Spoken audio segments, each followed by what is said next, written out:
এই ৬ জায়গায় রাগ করবেন না।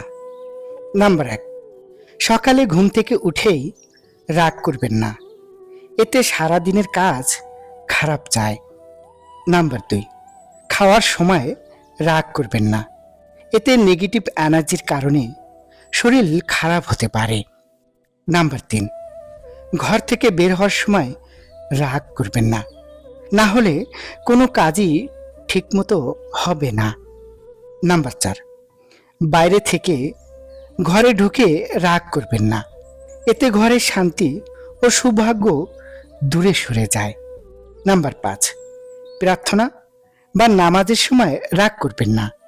এতে ভুল কিছু প্রার্থনা বা দোয়া করা হয়ে যেতে পারে। নাম্বার ৬, রাতে ঘুমানোর সময় রাগ করবেন না। মস্তিষ্কের উপর খারাপ প্রভাব পড়বে।